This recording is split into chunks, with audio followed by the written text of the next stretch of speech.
हिंदी पट्टी के 3 राज्यों राजस्थान, मध्य प्रदेश और छत्तीसगढ़ में भारतीय जनता पार्टी ने सरकार बना ली है।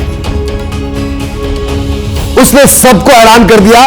बीजेपी इस जीत से उत्साहित है। ग्राउंड लेवल के वर्कर से लेकर टॉप लीडरशिप तक सब खुश है। प्रधानमंत्री नरेंद्र मोदी ने इस जीत के मौके पर आज दिल्ली से पूरे देश के कार्यकर्ताओं को संदेश भी दे दिया। भारत का वोटर ये जानता है कि जब भारत आगे बढ़ता है तो राज्य आगे बढ़ता है, हर परिवार का जीवन बेहतर होता है। इसलिए वो बीजेपी को चुन रहा है, लगातार चुन रहा है।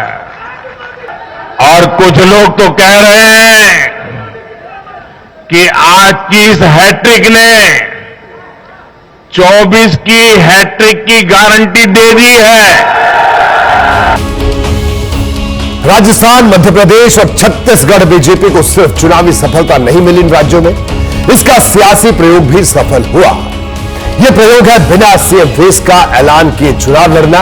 यह पारंपरिक राजनीति करने वालों के लिए आग का दरिया पार करने से कम नहीं है, लेकिन बीजेपी ने इसका साहस दिखाया और किसी राज्य में मुख्यमंत्री के चेहरे का ऐलान नहीं किया, सिर्फ कमल को आगे किया और मोदी के चेहरे पर चुनाव लड़ा। बड़े बड़े राजनीतिक पंडित कह रहे थे कि राजस्थान में वसुंधरा को, मध्य प्रदेश में शिवराज को और छत्तीसगढ़ में रमन सिंह को चेहरा नहीं बनाना बड़ी भूल साबित होगी, लेकिन बीजेपी अपने फैसले पर अडिग रही और नतीजा आया तो बीजेपी को एक बार फिर से यह कहने का मौका मिल गया कि मोदी है तो मुमकिन है। अब सवाल देखिए, कई सवाल यहां पर खड़े होते हैं। पहला सवाल, बीजेपी ने 3 राज्यों में प्रचंड जीत वाला यह चमत्कार कैसे किया? दूसरा सवाल, क्या मोदी वाकई आज के दौर के सबसे बड़े विनिंग मशीन है? तीसरा सवाल, क्या मोदी की गारंटी में बीजेपी ने चुनावी चैलेंज की सबसे बड़ी काट खोज ली है? ये 3 अहम सवाल। तो सबसे पहले बात करते हैं पहले सवाल की। इससे कोई इनकार नहीं कर सकता कि मुख्यमंत्री के चेहरे का ऐलान ना करने का फैसला जोखिम भरा था, लेकिन बीजेपी ने इसकी हिम्मत दिखाई, साथ ही ऐसी रणनीति बनाई जिसमें जीत के लगभग सारे एलिमेंट शामिल थे। इसी के दम पर पार्टी ने उस मिथक को भी तोड़ दिया जिसमें कहा जाता था कि विधानसभा चुनाव में पीएम का चेहरा ज्यादा असरदार नहीं रहता है।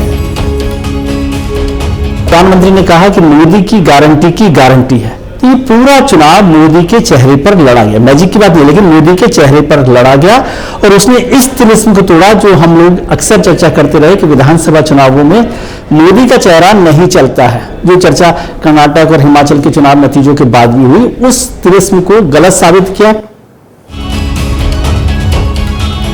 देखिए, यह ऐसे नहीं हो गया। बीजेपी ने इसके लिए जबरदस्त तैयारी की थी। इलेक्शन मैनेजमेंट की बात हो या रैलियों की बात हो, बीजेपी ने हर काम बेहद होशियारी से किया। चुनाव से करीब 4 महीने पहले प्रत्याशियों के नाम का ऐलान, शुरुआती बढ़त ले ली। बीजेपी को इसके अलावा भी कई बातों का फायदा मिला है इस पूरी की पूरी मैनेजमेंट के जरिए। जिन सीटों पर बीजेपी कमजोर थी, हारी हुई थी, इस बार वहां सांसदों को प्रत्याशी बनाया। इनमें से ज्यादातर जीत गए। राजस्थान और छत्तीसगढ़ में कांग्रेस की सरकार थी, इसलिए वहां सत्ता परिवर्तन का संदेश देने के लिए परिवर्तन संकल्प यात्रा निकाली। मध्य प्रदेश में बीजेपी की सरकार थी, इसलिए वहां पर जन आशीर्वाद यात्राएं निकालकर लोगों से वोट देने की अपील की। प्रधानमंत्री नरेंद्र मोदी खुद नवंबर के पहले हफ्ते से लगातार रैलियां कर रहे थे। अमित शाह भी हर चुनावी राज्य में रोड शो और रैलियां कर रहे थे। बीजेपी यूं तो अनुशासित पार्टी मानी जाती है, लेकिन नेताओं का असंतोष कभी सामने नहीं आया। ऐसा भी नहीं हुआ।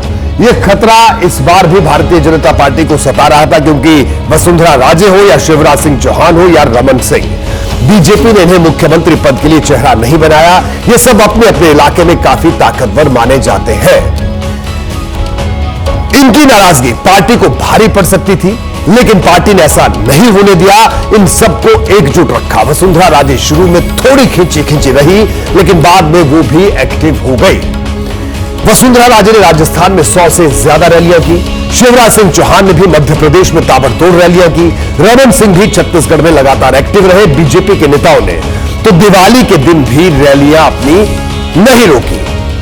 तो देखिए, इसके साथ ही इन तीनों नेताओं ने कहीं ऐसी कोई बात नहीं कही जिससे असंतोष का संकेत गया हो। वसुंधरा ने तो उन नेताओं को भी बीजेपी से जोड़े रखने की कोशिश की जो टिकट ना मिलने पर बागी हो गए थे। इनका अनुशासन और सक्रियता अंत तक बनी रही। पार्टी ने जिस तरह दिग्गजों को एक छतरी के नीचे रखा, तो बूथ लेवल के कार्यकर्ताओं के मन में भी भरोसा बनाए रखा। बीजेपी को मिली जीत में इसका बड़ा योगदान दिखा। जीत की गारंटी बनने का कारण ये कि उन्होंने अपने सारे कमांडर मध्य प्रदेश में उतार दिए, राजस्थान में उतार दिए, छत्तीसगढ़ में उतार दिए, और उन लोगों ने स्थानीय जो प्रादेशिक नेतृत्व था, संगठन के जो लोग थे, उन सबको अपने कमांड में ले लिया।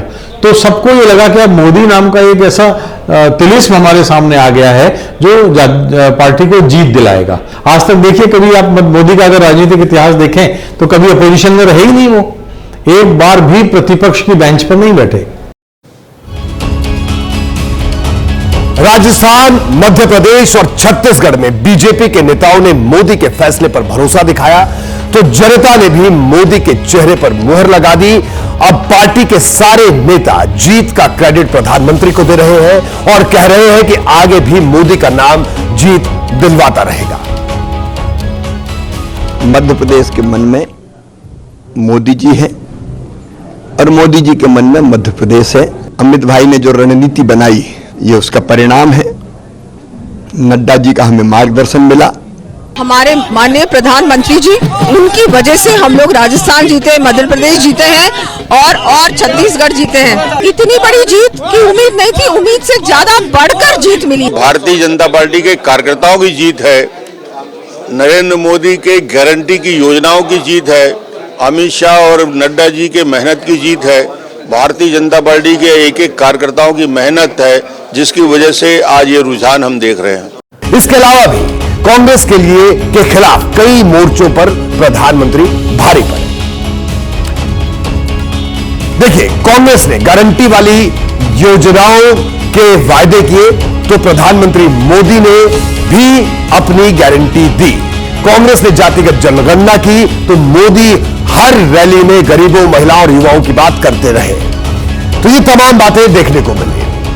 अब ये आगे बढ़ते हैं, तो दूसरी तरफ कांग्रेस थी जो कर्नाटक की जीत के बाद ओवर कॉन्फिडेंस में गलतियां करती रही, प्रधानमंत्री को पनौती तक कह दिया। लेकिन जब चुनाव के नतीजे आए तो बात उल्टी पड़ गई। अब कांग्रेस से जवाब देने को नहीं बन रहा है, लेकिन यह तय है कि बीजेपी ये बात उसे समय समय पर याद दिलाती रहेगी।